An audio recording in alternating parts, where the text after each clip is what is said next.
What's up, guys? Nerdy Perkins here, coming to you from the decks of the world, and we've got a handful of cards to talk about today.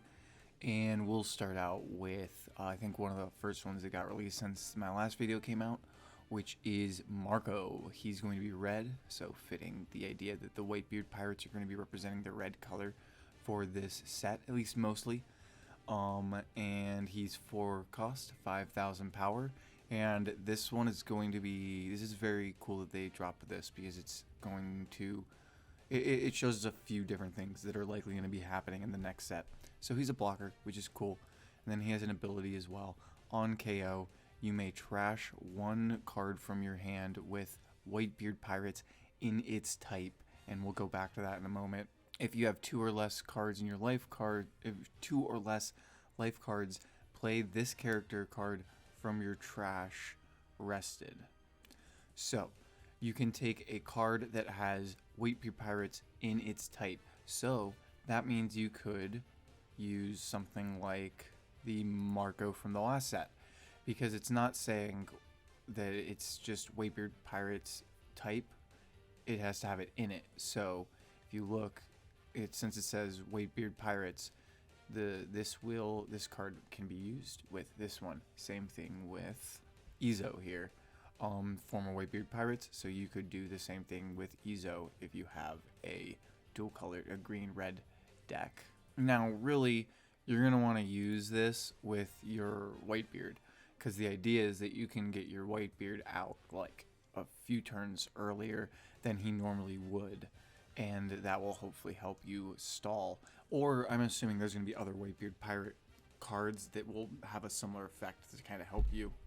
Now, it is limiting you to the 2 or less life, but honestly, like I said, I think normally you're not going to get Whitebeard out until your 5th turn or so. So you're likely going to be in that area like when you're getting Marco out. So very cool, very interesting. It's rare, so we'll see holo. Though on this one, art-wise, it looks okay. This is the one I wasn't so hot on in a previous video, but it's rare, so we'll get it holo, so it should be pretty cool. What the Marco card also shows us is that we'll likely see cards in this next set that will use this same kind of wording to like kind of umbrella certain types or groups, because we've already seen that we have Mr. 3 as a Baroque Works member, and then as a former Baroque Works member. So former Baroque Works isn't going to work with stuff that requires the Baroque Works type in the first set, but in the next set, if they have, in the same wording where it's has Baroque Works in one of its types, then you'd be able to use both of these. That would cover both these cards, while something that's just Baroque Works would only cover this card. So that's certainly going to be interesting to see. And it's nice that we're getting cards like that. So I'm liking it. So then we got a black. I think this is our first black character card, and it is Toshigi. And we have a 3 cost, 5,000 power. You attach a Dawn, and then when you attack, give up to one of your opponent's characters -3 to their cost during this turn. I like it. Good to have a card that you can try to keep using multiple times, and -3 cost is going to be useful in general in a good black deck of any kind. And she's common, so we're not going to get this in holo, but I do like the look of it. It's very cool, and it has a good effect. So, and it's a common, so you're going to get a few of these. So they're going to make it's going to be a good card to have, I'm guessing, in a black. Though I haven't played like black at all yet, so I'm not sure the what's best yet. And I think this is our first black character to kind of add to a deck, so it'll be fun to play with and see how she works. Then we got Curly Didon. So this is red, and it's showing that it might not just be all Whitebeard Pirates, which red last time wasn't all Straw Hats, so it makes sense. And Didon is a very relevant character to Ace, as we see him in the card itself. And this is pretty good. This is actually really good red card to get added. 2 cost, 3,000 power, 1,000 counter, and then on play, look at the top 5 cards of your deck, reveal a red character card with the cost of 1 or less, and add it to your hand, then place the rest at the bottom of your deck in any order. It's nice that it's just color and not type specific. It has to be a character card.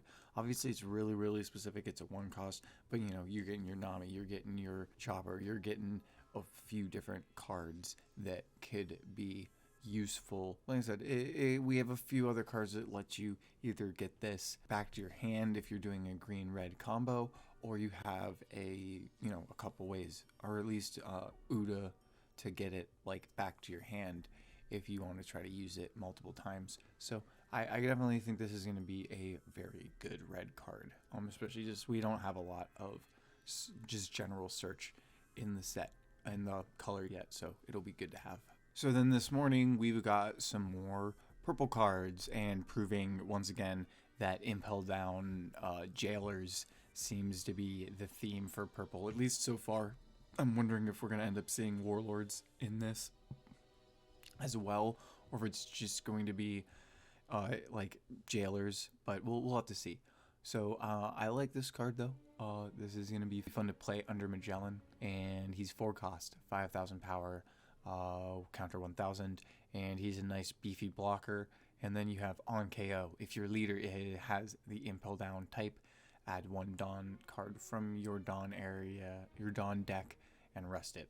So gonna be really good. It's gonna get you some ramp, but you also have it as a beefy blocker, and we'll see with the other card that it has an easy way to get out onto the field. So let's go on to that, which we got as well this morning. Sadie, who is another one of the Impel Down Jailers, and she is 3 cost, 3,000 power, 2,000 counter, and on play you can play up to 1 Jailer Beast type character card from your hand, and we see that this character is a Jailer Beast, so you'd be able to play this from your hand if you have it. And there's I think 4 or 5 Jailer Beasts that they can pull from, so I think they're definitely going to be a main part of the set. And I like the art on here. It's a rare, so we're gonna have it hollow, and she's a very pretty lady. But like I said, I'm liking this, and we're definitely getting a look at what purple's gonna look like, and I think this gives us a little bit to play with for a Magellan deck. Now hopefully we get another Jail Beast or 2 to kind of test out in the future. But yeah, that's all the cards I got for you guys. A nice quick one.